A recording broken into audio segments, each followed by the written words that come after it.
my friends, Jerry Rosa here in the Rosa Stringworks Man Cave. Well, I guess I'll leave the camera pointed down because we're going to be showing those instruments. I don't have a whole lot planned for today. I've been busy, though. I didn't film anything, and the reason was, do you remember that debacle I went through with that lawn tractor of Sue's? You know, how it wasn't getting fuel, and I knew it was some kind of fuel issue, but I never could find it. And finally, I figured out it was just sucking air coming out of the tank. Well, that's all it was.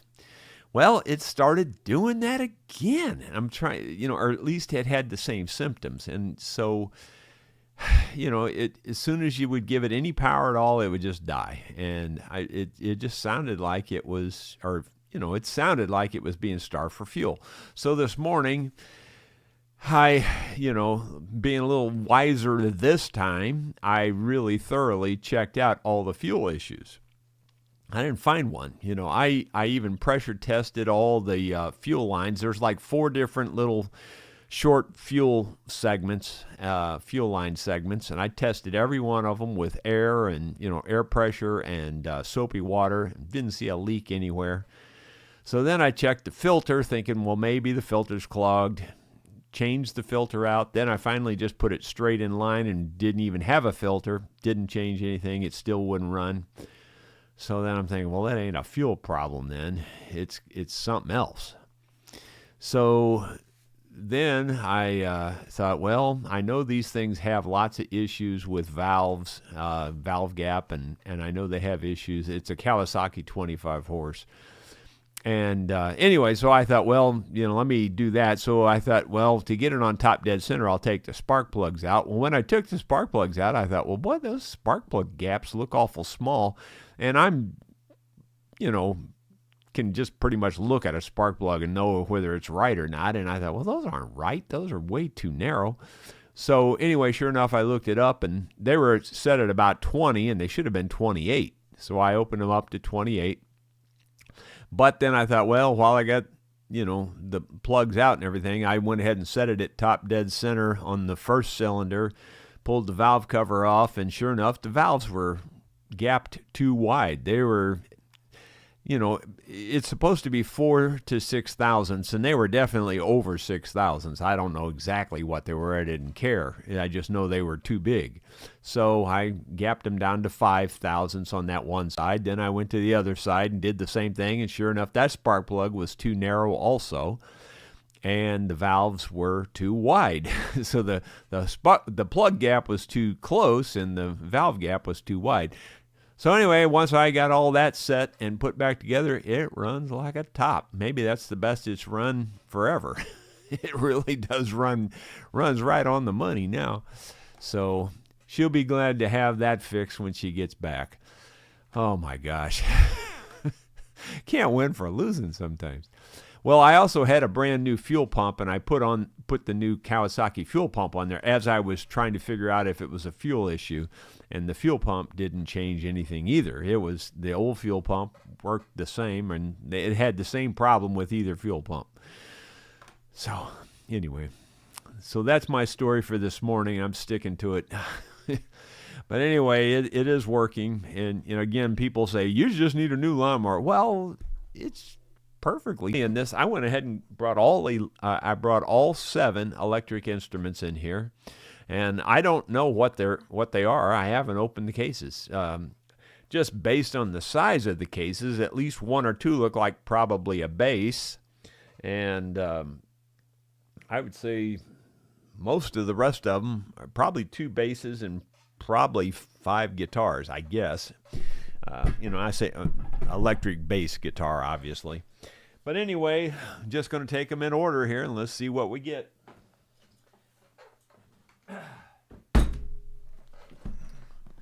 This first one, she had somebody go through these things, and they put this tape all the way around these cases, which I just absolutely hate. They wrote on them what's in here, but I just hate the fact that they put all that tape on these cases. So I'm going to get rid of all that as I'm doing this.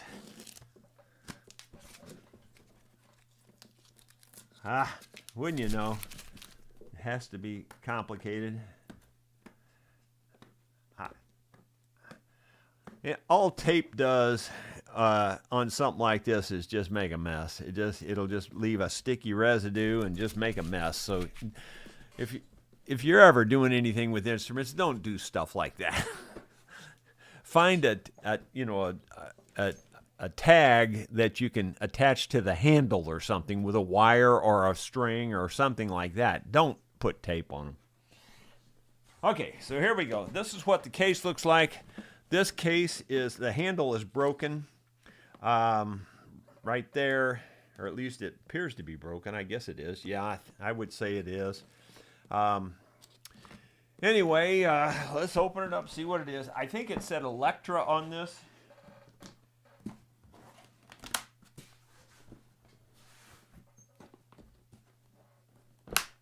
This is a 3-latch case. Oh. Well, here we go. We're going to have more than one bass, or more than 2 basses, I have a feeling, because I didn't know that's what this was. Yeah, it says Electra up here. There's what the peg head looks like. It's pretty nice looking. This stuff here looks like tape residue. Again, somebody probably put some tape on it or something. It could be cleaned off. I don't think there's anything wrong there. That might be a scar or something, but it almost looks like tape again to me. Probably can be cleaned up a little bit and buffed out. It's up in pretty good shape. It's missing 1 string. Yeah, I don't know much about an Electra, but I guess it's just some off-brand. Says made in Japan, which I guess that's better than China.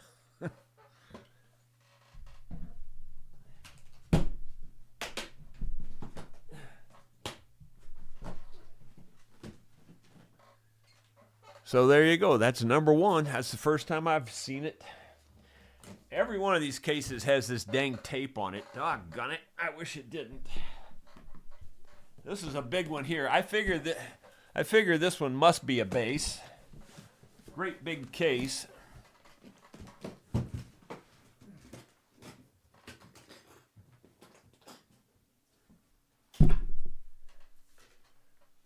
There's 4 latches on this one. Well, this is a 5-string bass. SDGR. Boy, it's a good looking bass. It's a really nice looking bass. I don't know anything about them. What I know about electric instruments, I mean in terms of the different qualities and the sought after, etc. You could put in a thimble. I know nothing about them. So it looks like some pretty nice wood. I guess that's mahogany. The top here probably is either rosewood or walnut. I'm not sure what that is. Probably rosewood. I really don't know what that is for sure. Fretboard's probably rosewood. Yeah, that might be walnut. I can't honestly say what that wood is on the front there. The neck looks nice. It's a pretty nice looking bass, really. Yeah. I mean, I don't know much about basses or electric, especially electric basses is what I mean. But I don't know how you'd find one that looks much nicer. I mean, I don't know about the brand and the quality. That way, I don't know. But the way it's made and the look of it and all that, it's made really well. It's made really nice.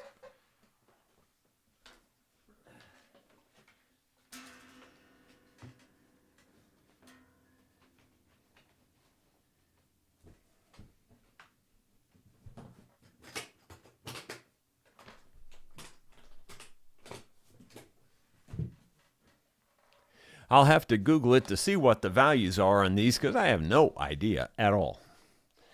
Well, this next one's probably a bass also because it's a huge case.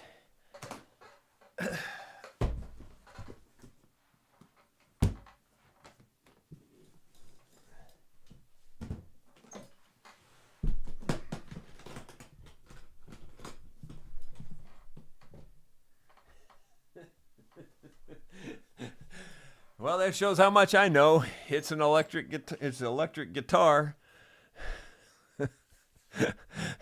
I this one doubles as a salad fork. I don't I don't even know what you do with that. You can use it as a pitchfork on one end and a salad fork on the other. So it's nice looking. There's nothing, I don't see anything wrong with it. I mean, it looks good.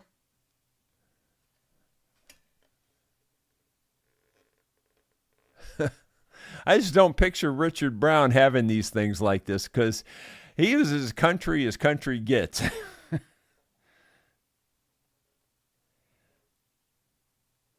Yeah, it's not a bad looking guitar as far as the way it looks and the way it's made and all that. There's some extra pickups in the case there. I see it looks like two more. Well, actually, 4 individual pickups, two in each case. I can see. There's a strap in there. These are the pickups I'm talking about. Or maybe that's one pickup that's a double. I don't know what it is, but they look like individual pickups, but I don't know what they are.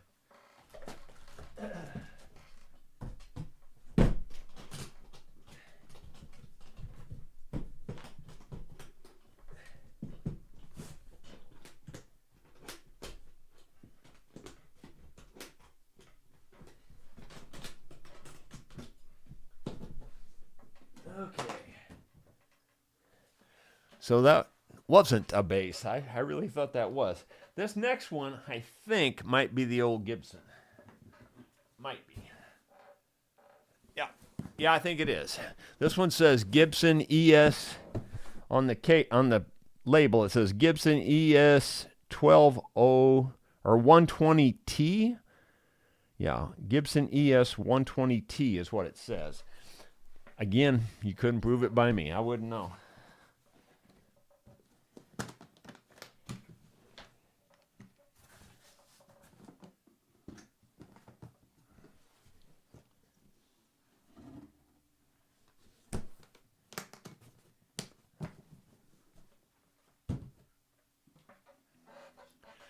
This is an old one here. This is the one she's talking about where the back is messed up a little bit. That's a shellac-based finish is what that is, and the moisture put the strap on there. That's what it is. They probably put it away. He was probably sweating, playing it out someplace, sweating on the strap, and the strap was wet. They laid it in there on the strap, and that shellac-based finish does that. It's an old finish. It's an old instrument.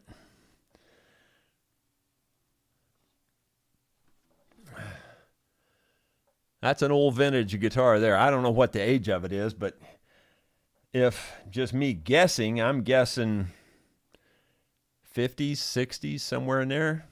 I don't know. Maybe you guys will know. But I'd say 50s or 60s for sure. Pretty positive on that. Possibly older. I don't know. I don't know when electrics first came out. I thought they came out around the 50s. I don't see any problem with this guitar other than that strap mess there where the strap, made the mark on the case. Other than that, it looks real good.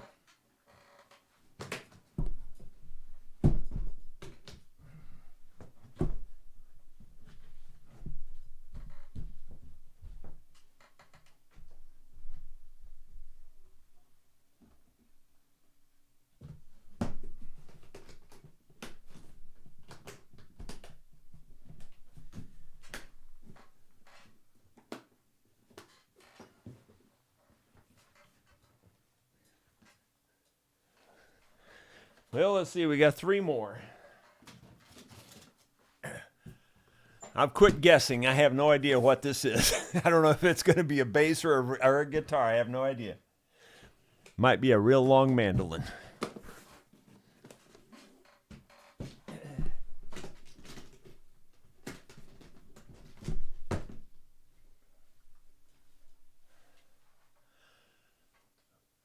It's an Epiphone.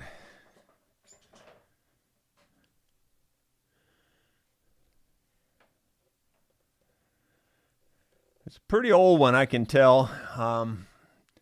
Again, I'm going to guess 60s on this.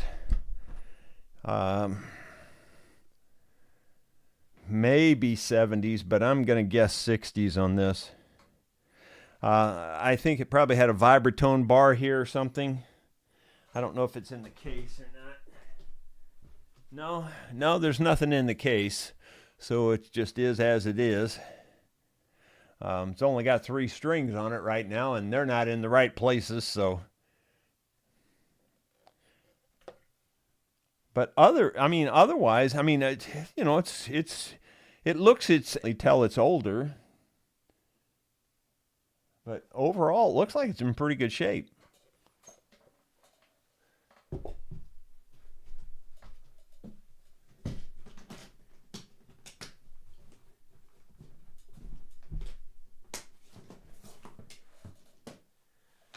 So put your comments in the comments, and we'll talk about them, like what you think about these instruments, because I have no idea. I know nothing about electrics.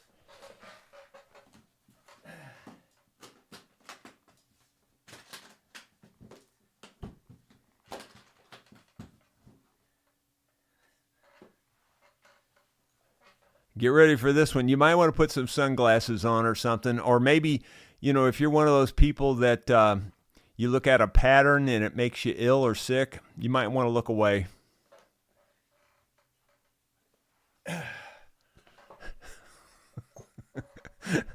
That's different. I've never seen one like that. Oh my gosh. Another Epiphone. Boy, it's in good shape though. This is a Les Paul. I know it's a Les Paul copy type instrument.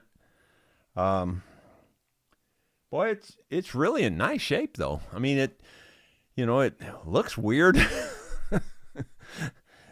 It reminds me of the Twilight Zone. I look at it and it's like boo boo boo boo boo boo. Boy, it's a nice looking guitar, really. See, what does it say on this truss rod cover? Zach Z. I think it says Z-A. It's hard to read the letters. The letters look weird the way they're shaped. Well, there's no chance I'll get this on here on camera with one hand. Guess I better set it down because there's no chance of getting it on there. There it is. See what it says. Yeah, that's what I thought it said. Z-A-K-K-W-Y-L-D-E. Zach Wild. I don't know who that is, but it must be somebody famous. It's got Les Paul Custom is what it says. Or maybe Zach Wild was the person that owned it. I don't know. Is Zach Wild a famous musician? But otherwise, I mean, it's really a nice looking guitar as far as the shape and body and, all the... I have no idea the age on this one. If I was guessing the age on this one, I'd guess it's 70s. That's just a guess. Just looking at the patina and how old it looks, that's just my guess. I'd say 70s, maybe real early 80s, something like that. That's just a guess.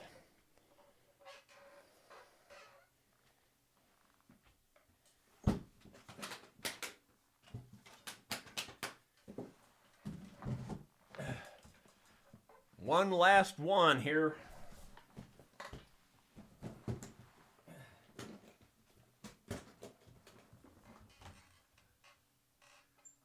Whoa.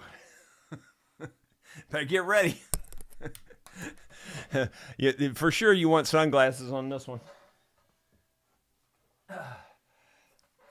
Look at that. Oh my gosh. That's really pretty.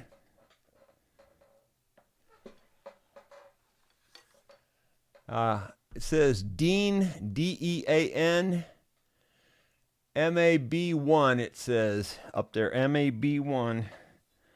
It's really pretty.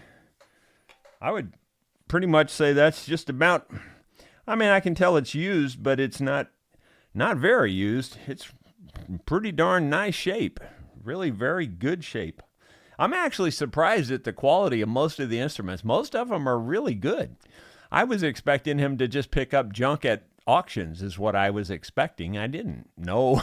Most of these are fairly good. So, there you go. It's kind of a nice looking instrument. Trying to decide what that is. I mean, it's not really flames. It kind of looks like flames. It looks like some sort of armor. Like there's rivets, metal. It looks like metal flames, like some sort of a suit of armor that was hammered out into the shape of flames is what it looks like. I don't know what that is supposed to be.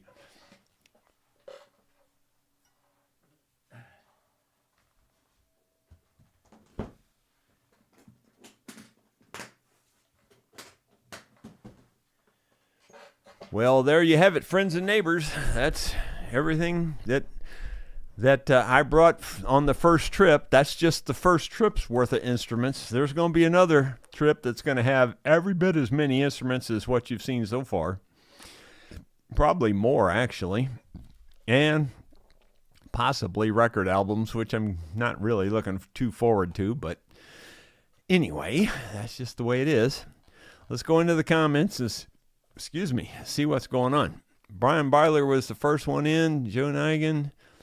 And then Ronald Todd says, good afternoon, Jerry and everyone from the West Banks of New Jersey. Dottie's praying for us. Thank you, Dottie. I tell you what, Dottie, the hands and, well, the neck and the shoulders, everything. I'm so stiff. I can move my head, but, man, I feel it every time I move it, you know.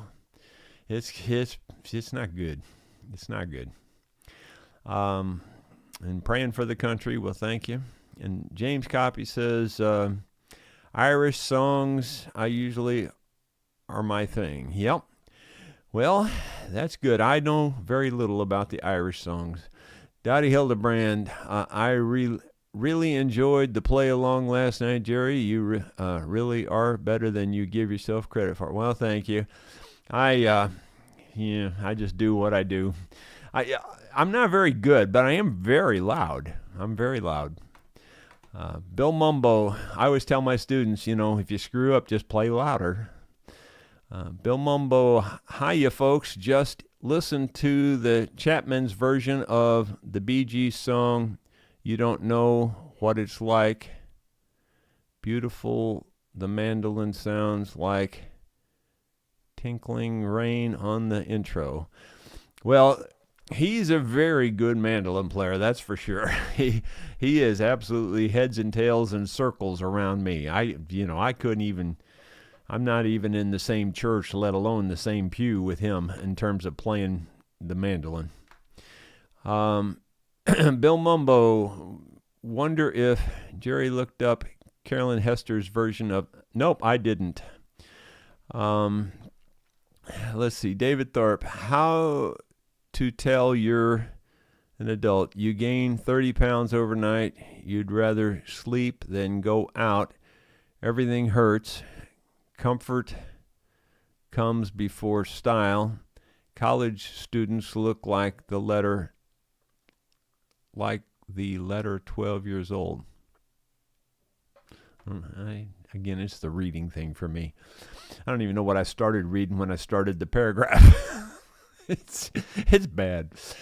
How to tell you're an adult. You gain 30 pounds overnight. Well, I don't have to read any further. That's enough. Let's see. I can look at food and gain 2 pounds. David Tharp, after we went live, says, my wife called and told me she saw a fox on the way to work. I asked, how do you know it was on the way to work? She hung up on me.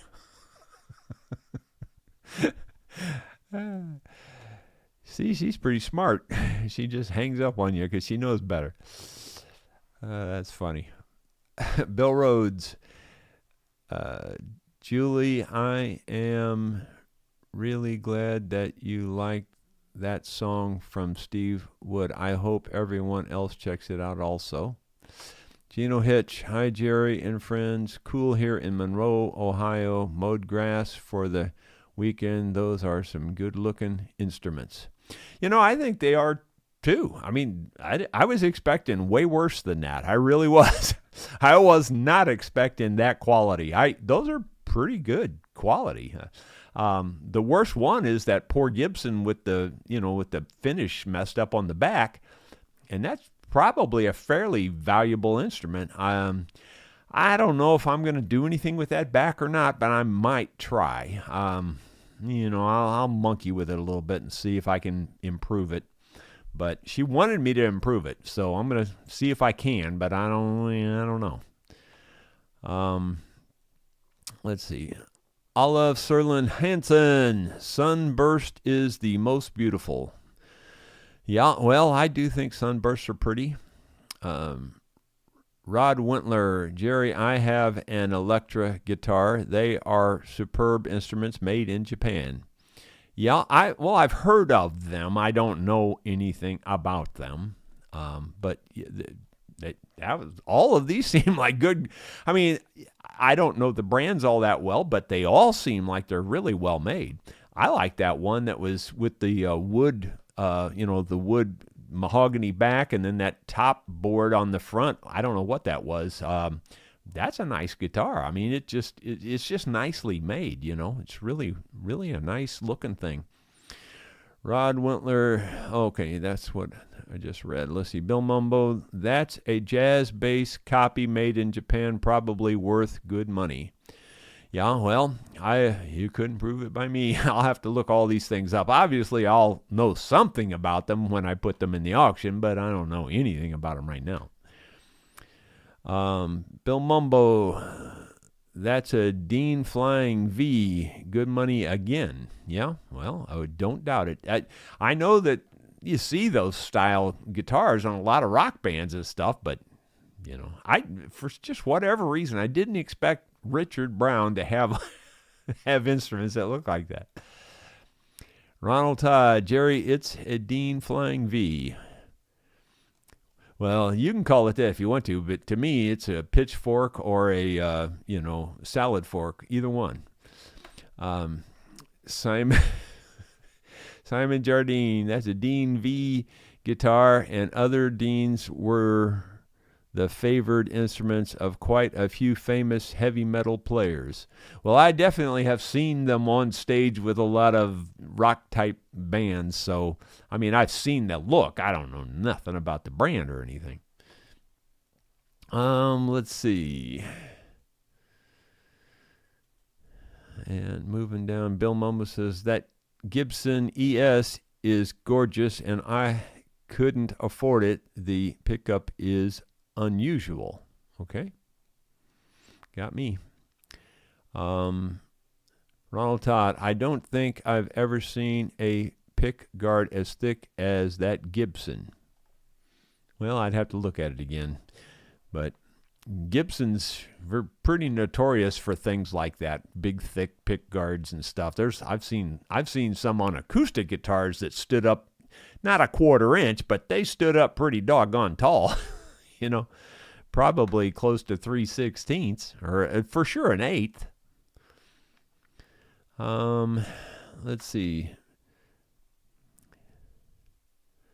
Simon says it's not everyone's cup of tea. Olav, I've been listening since I was 12. Mind you, I am losing my hearing these days. Well, that's not nice. That's not good. Moving on down, let's see. Simon says that Epi is a Zach Wild model, quite valuable, Jerry. That's good to know because I know nothing about him. Yeah, I don't know who Zach Wild is. That's an Epiphone Zach Wild. Zach's a heavy metal player. Well, there you go. That's why I don't know who he is. Ben Boyd, the Epiphone is a Zach Wild. Okay. It moved on me. It must have moved quite a ways. Yeah, it did, I guess. I don't know where it went. Yeah, I moved a long way. Okay, sidecar Bob. I wonder if the tape on the first one might have been from taping sets. No, well, maybe on the instrument, maybe, probably. But the tape that's going around these cases, she had somebody go in and label all of the instruments. And the first thing I've done as soon as I got here is start tearing the tape off.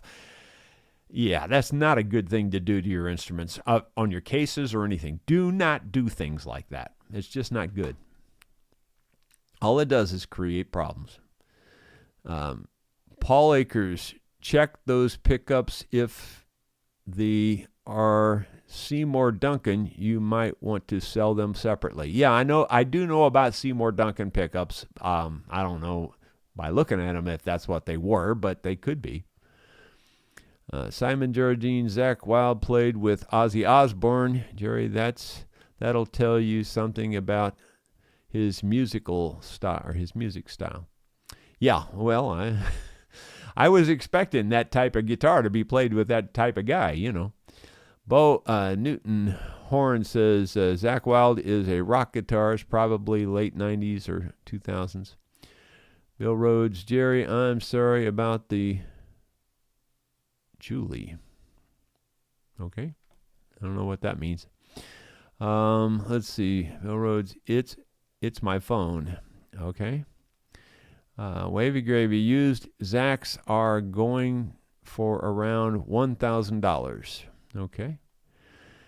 Well, a couple of those instruments, I didn't see even a mark on them. I mean, they're really nice. So I don't know. They might bring top dollar. Dowdy Hildebrand, how are you feeling, Mark? Praying, buddy. So Mark's on here. There he is. Mark Nedzum. Well, Mark, I guess you saw the video that I put out on your guitar. I mean, on your on your 22, on your Marlin 22. I did fix that, and it's sitting here ready to pick up anytime you want to come by and get it. Let's see. Something's stabbing me in the throat right as we speak. That's weird. Feels like I swallowed a toothpick and it went down sideways. That's weird.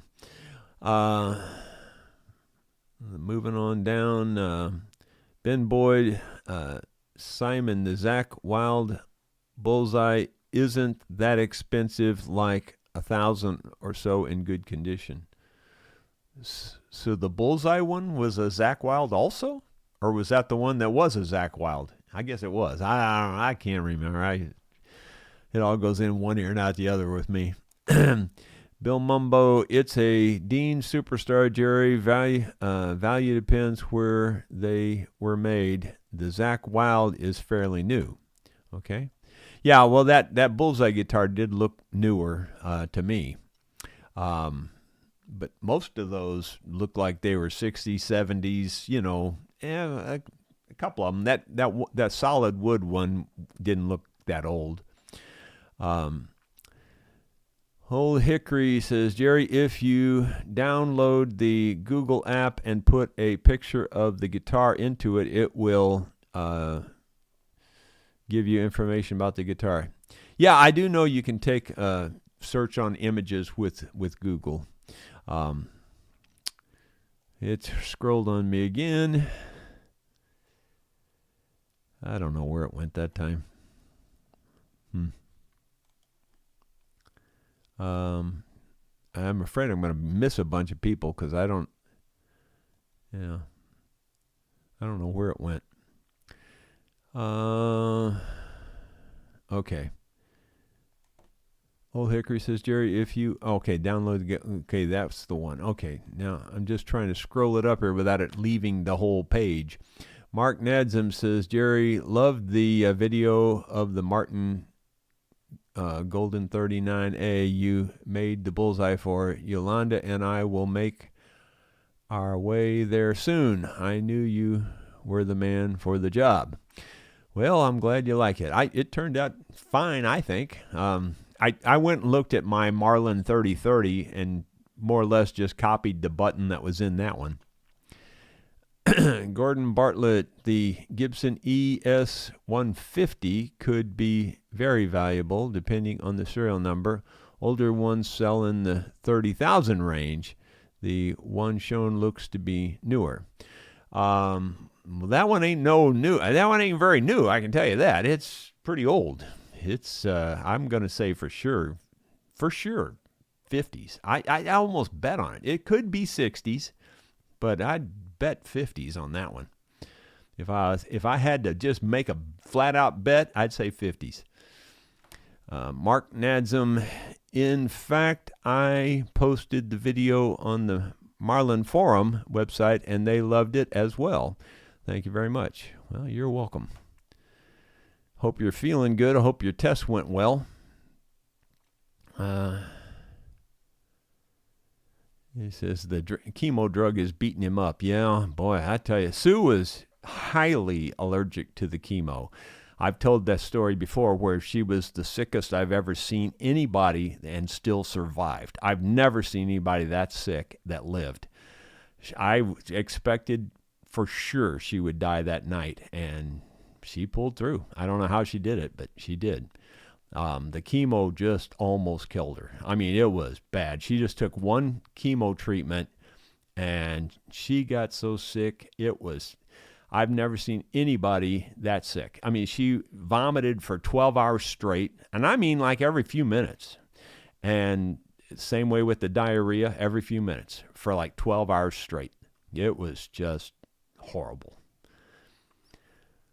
So I feel for you, Mark. That chemo stuff is just not good stuff. Gordon Bartlett, the Gibson would lose value if you touch the finish. Well, somebody's already touched the finish with the strap. So if I can improve that part of the finish, I'm not planning to refinish the whole instrument. It's not going to lose any value beyond where it's at, I don't think, by trying to fix that spot. I don't think. That's just me. Yolanda's Music. Good afternoon, you all. Hope all is well. Hope all is well with you, Jerry. Got to run to town in a bit, then plant some more of my garden. It's that time of year for you garden people. The only thing I would put in a garden, honestly, the only thing I would put in a garden is potatoes and corn. That's it. There's nothing else. I don't even know of anything else that goes in a garden. Olaf Serlin Hansen, form should follow function. The function of an instrument is to make good sounds. What does the aggressive V shape have to do with that? I don't know. What does any particular shape have to do with any particular sound? If you get right down to it, I don't know. But when it comes to an electric guitar, it can pretty much be any shape you want to make them. Doesn't seem to affect the sound one way or the other. Let's see, David Tharp, if you get put in jail, my wife will get me out. If I get put in jail, my wife will get me out. She never lets me finish a sentence. Oh, well, that is a real benefit. That's a real benefit right there. Man, you married up on that one. Wavy gravy. I threatened my wife by having myself cloned, and she said, yeah, that would be just like you. I get it. It takes me, like I said, it's hard for me to read stuff. It really is. Simon Jardine, $1,000 is a lot of money to me, guys. Well, that's a lot of money to most of us, I would say. Moving on down. Paul Akers, the Dean Flying V may be a dime bag Daryl who was shot and killed on stage. I know nothing about that. Bill Rhodes, Jerry, right after we went live, I sent a text saying I hope everyone enjoyed that song that I recommended, and my phone called you Julie. Oh, okay. Well, I didn't see that part. I don't know if it had any question marks in front of it or not. I didn't see it. Moving on down. B.H. Ringer. I'm much overlooked acoustic in Mansfield. A much overlooked acoustic in Mansfield. I think Doc Watson used to play one. Okay. Got no idea what we're talking about there. Ben Boyd, does your Marlin 3030 have the JM stamped barrel? I don't know about the JM. My Marlin 3030 is a 1976, which was their 100-year centennial anniversary, and it does have a little anniversary special-made emblem put into the side of the stock. So I don't know. That's all I know for sure. It's a 1976. Yeah, it's a really good gun, though. I absolutely love that gun. And I never put a scope on it, and I couldn't even begin to tell you the number of deer I've taken down with that gun. And most of them were at full run. I mean, just full speed running. Yeah, and most of them were. And I couldn't even tell you how many. I would say 30, 40. I'm just guessing. Yeah. And some of those were, I'll just be honest and tell you that some of them were on the borderline on what you would call legal. This one guy, actually it was a relative of Sue's. He had a big family and he wanted a lot of meat, and he had tags. I said, I won't shoot him unless you have a tag for him, unless you tag him. He goes, I'll tag him, I promise you. So when they would put me on point because they knew I could hit them.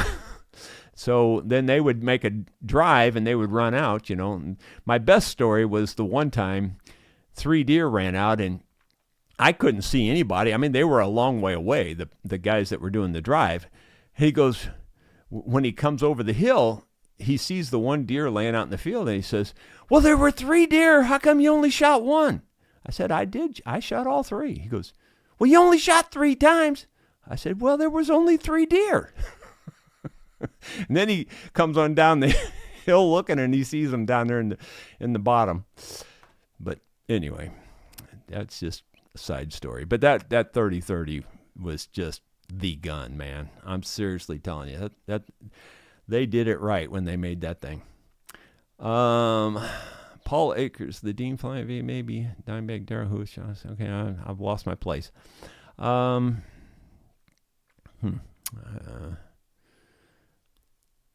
Okay, David Thorpe, the tractor asked the windmill what he liked. The windmill said, I'm a heavy metal fan. Ooh, boy, that's deep right there. Mark Nedsom, yes, my Marlin is a JM stamped. It's a 1974 model. Yeah, when you say that, I truly don't know. But for some reason, I feel like I've seen a JM on that gun. What does that mean? What does it mean anyway, JM? What is that representative of? Seems like I remember seeing that on the gun, but I don't know that for sure. David Tharp, and don't forget the thumbs up. Yeah, if you wouldn't mind, that'd be okay.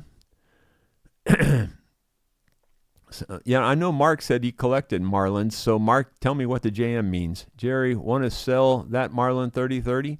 Heck, no, I wouldn't sell that Marlin 3030. That thing is staying with me forever. It's really, truly, I don't get all hung up on things like that, but that particular gun, I really like it. I bought it when I was, I bought it new in 76. I was already out of high school. I think I graduated in 73. Yeah. Seemed like, yeah, that's right. I guess that's when I bought it. Seemed like it was, oh, no. Back up. It's a 1970. That's what it is. It's a 1970. I know that for sure now because I knew I had it when I was in high school. I thought, well, how did I buy it in 76? No, it's a 1970, and that's their centennial, 1870. I remember that now. I had my signals crossed there. So it's a 1970 with a little emblem in it that says 1870 to 1970. And again, I kind of think I remember seeing a JM on the barrel, but I don't know that for sure without going and looking it up.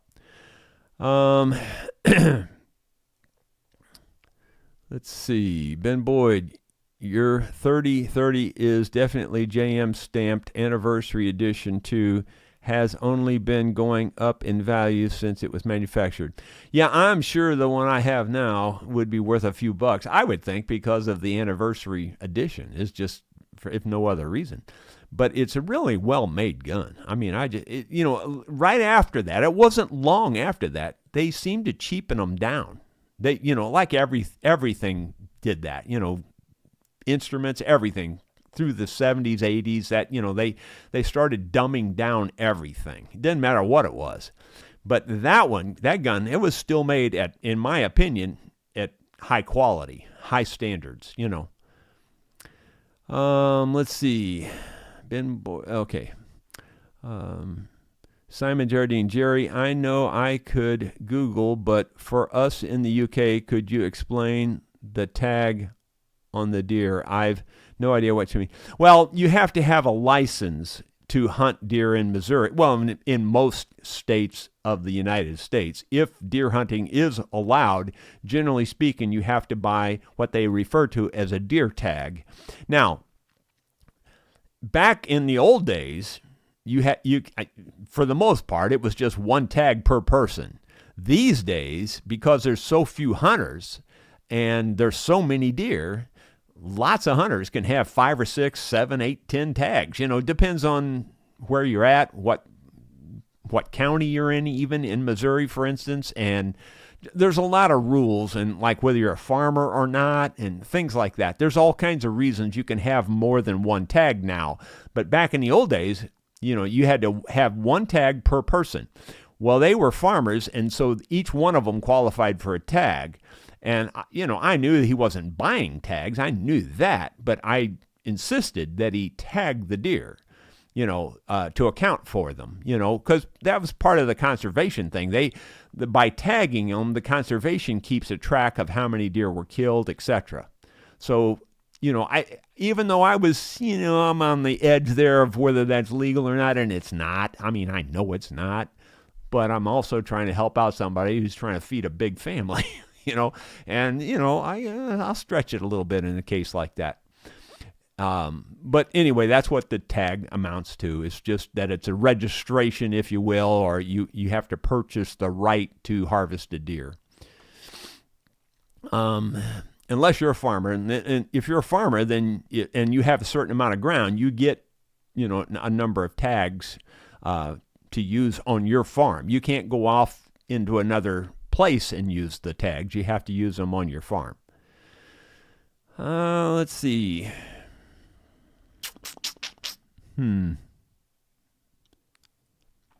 Wavy Gravy. I asked my wife what the neighbors might think if I mowed the lawn naked. And she said, they'd know that I just married you for your money.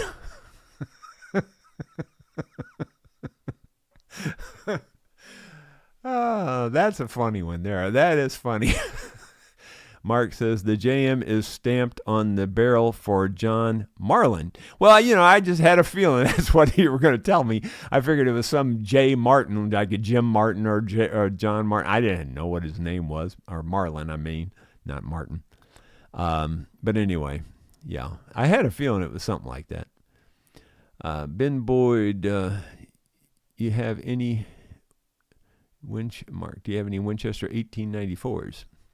Let's see. David Tharp, I put my bathroom scale in the corner of the bathroom, and that's where that little liar can stay until it apologizes.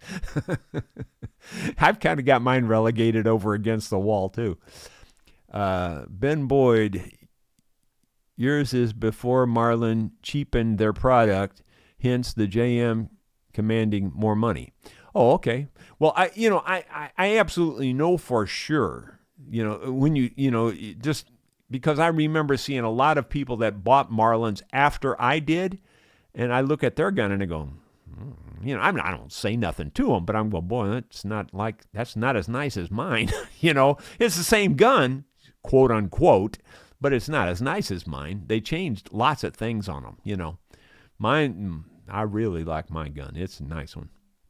And you know what? I think, you're not going to believe this, but I don't remember what I paid for it, but I'm pretty sure I know what I paid for it.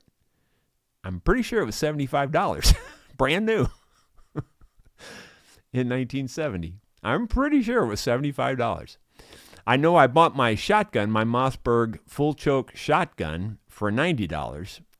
I've told this story several times, but I'm going to tell it since we're talking guns here. But anyway, I bought the Mossberg. It was a full choke, 32-inch barrel. I think it's one of them long ones. And it was a pump shotgun.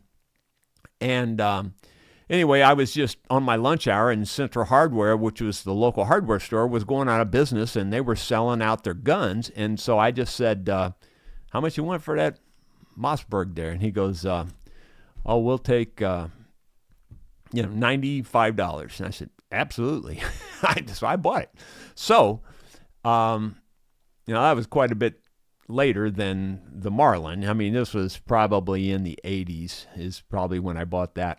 But anyway, I went out, every weekend I was going out to my buddy's farm, who happened to be Sue's cousin. So we were going out to his farm every weekend. And on the way out there, he says, "Hey, there's a turkey shoot tonight in Stony Hill. Let's stop in there and you can shoot your shotgun and see how good it is."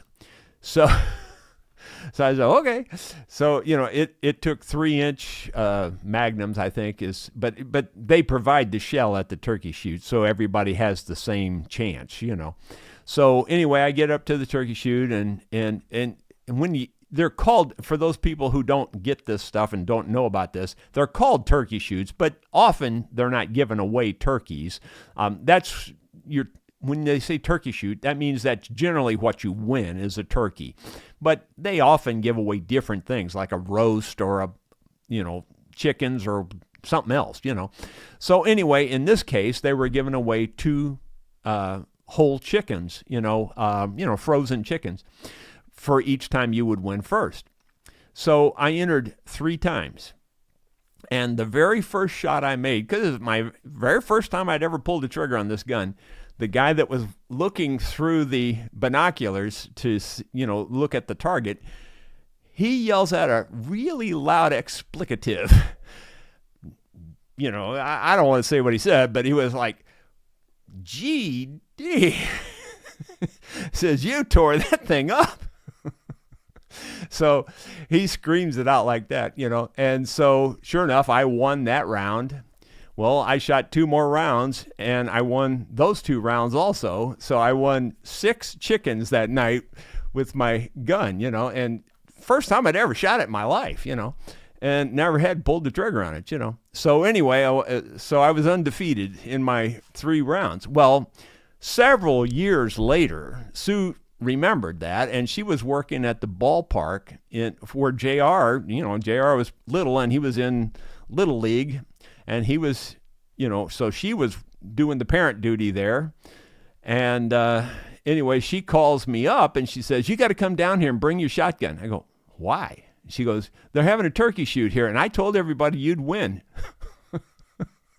I said, "Well, that's kind of stupid. You don't tell people you're going to win. I mean, your turkey shoots are just a turkey shoot. You never know. You don't know. I mean, like you're shooting hundreds of BBs at this target, and the closest BB that gets to the X, and I mean they're down measuring like hairs, because everybody's shooting the same kind of gun, they're all shooting these BBs, So anyway, the bottom line is, that's kind of goofy. So, but she really wanted me to bring it. I said, okay. So I took it down there, and I only bought one shot. That's all I bought. And they were giving away turkeys on this one. And so I shot, and I want a turkey. So I've only shot 4 shells in turkey shoots, and I've won all 4. I'm undefeated, and I'm never going to shoot it in another turkey shoot ever again because I'm going to retire it as undefeated. So that gun is something else, though. Again, it was just a random off-the-shelf purchase. I shot a turkey running, a bearded turkey running at 65 steps that I stepped it off, and hit him with 1 pellet in the head. Anyway, let's see. Moving on down here. Simon says, are the tags expensive? No, not really. They're $20, roughly in that range. And they can be cheaper than that depending on what's going on. And, like second tags can be added on for maybe $10 or I don't even know. I don't buy tags anymore because I've got my farm, but years ago they were in that kind of price range. They might be more now. I don't know, but I'm going to say roughly $20. Let's see. Moving on down. Simon Jardine, could you relate $70 in 1970 nowadays for us, Jerry? Well, I don't know, but I would say if you bought this gun now, new, I'd say $400 probably in that range, somewhere around there, $450. Mark would know better. He's a Martin. He's a Martin guy, I'm Marlin. Golly, I'm saying Martin because of the guitars, Freudian slips. But anyway, Mark is a Marlin expert, so he probably knows better. So why don't you put that in there? What would my Marlin sell for these days? Or at least if you bought it new these days, what would you pay for one of those? Let's see. David Tharp, I had a beautiful old JM Marlin 3030 that I gave to my grandson. Yeah. Let's see. David Tharp, according to Google, 70 in 1970 would be the same as 576. Yeah, see, I wasn't too far off. I knew it was. I'm pretty sure that those Marlins these days sell in the 400 to 500 range, I think. I'm not really sure about that, but because I don't go looking to buy one, But I think I've seen them in catalogs or something like that. Ben Boyd's Simon, $1 in 1970 is about $7.80 today, so 75, yeah, $5.85. Thanks, guys. $5.85 is a fair amount. Yeah, but I'm pretty positive that's what I paid for it. And the reason I remember that is because there was 3 of us, all 3 of us bought Marlins that night. It was me, Gary, who is Sue's cousin, and Gary's older brother, Wayne. And Gary and Wayne both bought Marlin 35s. I bought the 30-30 because I liked the fact that the 30-30 was more common. You could find the bullets. That's what I was concerned about, was they bought the 35s. Could they find the bullets anywhere and everywhere? And, of course, I was just a high school kid at the time, and I didn't know nothing about it, but I just, me and my common sense. So I went ahead and bought the 30-30. Which is definitely more common than the 35 is. But I'm sure you can still get 35 shells, no problem at all. And I will say this. Here's another thing I'll tell you about that Marlin 30-30. And believe what you want, and I'm not bragging. I'm just telling you black and white how it is. This is how it is. I've shot deer with my 308. I've shot deer with my 243. What else have I shot them with that I can remember? Well, I've shot them with black powder, guns. I think that's it. And I've shot them with that 30-30, of course. Now, the black powder, 50 caliber, that knocks them down pretty much where you hit them. They're going down, okay? That Marlin 30-30, I've shot a lot of deer. I couldn't even begin to tell you how many. Lots of them. You see lots of them on the walls. And some of those were with the 30-30. Anyway, I've never seen one single deer ever take more than 1 step. I mean, they just hit the ground when you shoot them with that 30-30. With those high-powered rifles, the 243 and the 308, I've never seen a deer just hit the ground. They all take off running. Now, there's a difference. That's a huge difference. If you stop and think of as many deer as I've shot, and that's a huge difference. Now, the other difference is you can shoot those high-powered rifles at a much further range with a scope or whatever. The 30-30 is only good up to 125 yards or maybe 150 if you're real good. But I shot a coyote running at about 125 yards one time, and that sucker was running. Well, he'd already been shot at 2 or 3 shots. I heard some other deer hunters shooting. You know, I didn't know what they were shooting at, but I was looking in that direction, and here comes a coyote running over the hill. This sucker was hauling the mail. And I pulled up that 30-30, and he was about 125 yards away. And when I shot him, it looked like somebody hit him with a water balloon. It just went poof. It just splashed. It just like that. And he rolled like a bowling ball. He just rolled like a ball. He never knew what hit him. He never flinched. That 30-30 has the knockdown of it's so much more knockdown than those 243 and 308s. It's not even similar. Let's see. Ben Boyd, you obviously can't buy your Marlin model today. Yours would be in the neighborhood of $1,200 to $1,500 if you could ever find one in decent shape. Wow.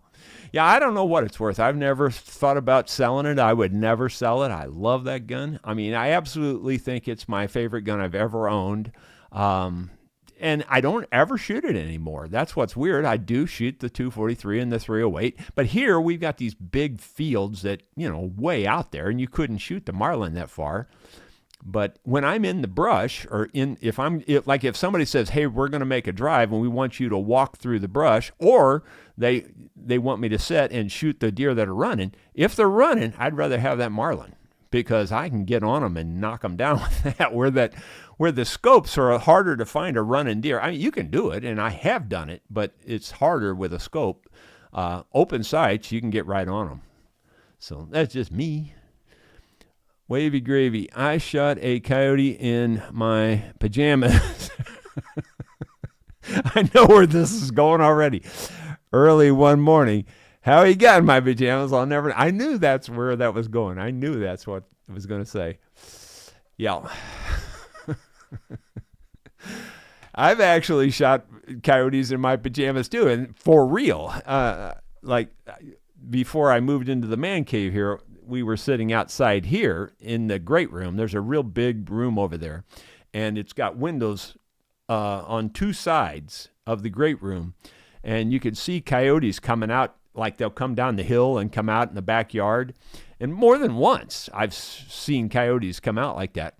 Well, then by the time I go get the gun, and I've shot them with 30-30, I've shot them with 243, and I've shot them with my with just a regular 22 right here in the backyard. And anyway, there'd be times I'll be just sitting there in what I call my pajamas, my house pants, whatever you want to refer to them as, and I'll go out there and they're already gone. Well, what I do is I go,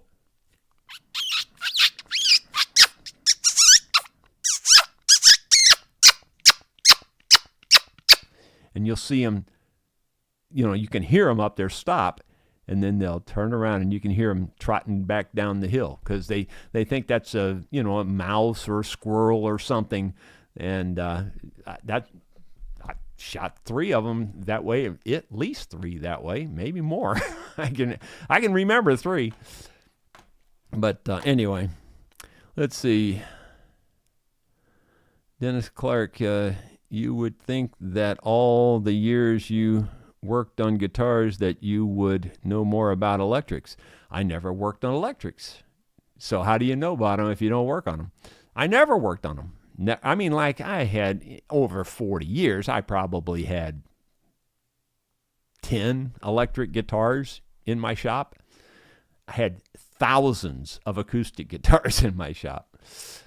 So if you don't work on them, you can't know anything about them. So anyway, that's it, guys. We will see you on Monday. I may try to get another short video out over the weekend, but I'm not promising that, but I might. Nobody's watching them anyway. But anyway, we will see you on Monday. Thank you all for being here. Take care.